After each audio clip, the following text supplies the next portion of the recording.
Wednesday evening ನೆನೆಸಿರೋ ಹೆಸರು ಕಾಳಿತ್ತು. ಅದನ್ನ ಬಳಸ್ಕೊಂಡು ರಾತ್ರಿ ಊಟಕ್ಕೆ ಅಂತ ಹೇಳಿ ಪಲ್ಯ ಹಾಗೆ ರೊಟ್ಟಿ ಮಾಡ್ಕೊತಾ ಇದ್ದೀನಿ. ಈ ಪಲ್ಯ ಅನ್ನಕ್ಕೆ ಹಾಗೆ ರೊಟ್ಟಿ ಚಪಾತಿಗೆಲ್ಲ ಚೆನ್ನಾಗಿರುತ್ತೆ. ಹಾಗೆ ಕ್ವಿಕ್ ಆಗು ಕೂಡ ಆಗೋಗ್ಬಿಡುತ್ತೆ. ಮೊದಲು ಕುಕ್ಕರ್ಗೆ ನೆನೆಸಿರೋಂಥ ಹೆಸರು ಕಾಳನ್ನ ಸ್ವಲ್ಪ ಹಾಕಿ ಒಂದೆರಡು ಈರುಳ್ಳಿ ಹಾಗೆ ಖಾರಕ್ಕೆ ತಕ್ಕಂತೆ ಹಸಿಮೆಣಸಿನ್ಕಾಯಿ ಹಾಗೆ 2 ಟೊಮೊಟೊನು ಕೂಡ ಹಾಕೊಂಡಿದ್ದೀನಿ.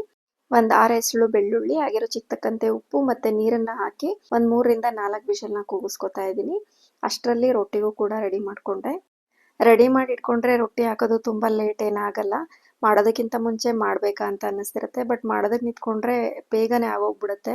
ಇಬ್ಬರಿಗೆ 3 ಜನಕ್ಕೆಲ್ಲ ತುಂಬಾ ಕ್ವಿಕ್ ಆಗಿ ಹಾಕ್ಬೋದು. ಬಟ್ ಜಾಸ್ತಿ ಜನಕ್ಕೆ ಜಾಸ್ತಿ ಮಾಡ್ಬೇಕು ಅಂದ್ರೆ ಸ್ವಲ್ಪ ಟೈಮ್ ಹಿಡಿಯುತ್ತೆ. ನಂತರ ಒಂದ್ ಕಡಾಯಿಗೆ ಸ್ವಲ್ಪ ಎಣ್ಣೆ, ಸಾಸಿವೆ, ಜೀರಿಗೆ, ಕರಿಬೇವು ಹಾಗೆ ಬೇಯಿಸಿಟ್ಕೊಂಡಿರೋಂಥ ಕಾಳುಗಳನ್ನೆಲ್ಲ ಸೇರಿಸಿ 1 ಸ್ಪೂನ್ ಅಷ್ಟು ಸಾಂಬಾರ್ ಪುಡಿ ಹಾಗೆ ಅರ್ಧ ಸ್ಪೂನ್ ಅಷ್ಟು ಗರಂ ಮಸಾಲ, ಅರ್ಧ ಸ್ಪೂನ್ ಅಷ್ಟು ಗುರೆಳ್ ಪುಡಿ.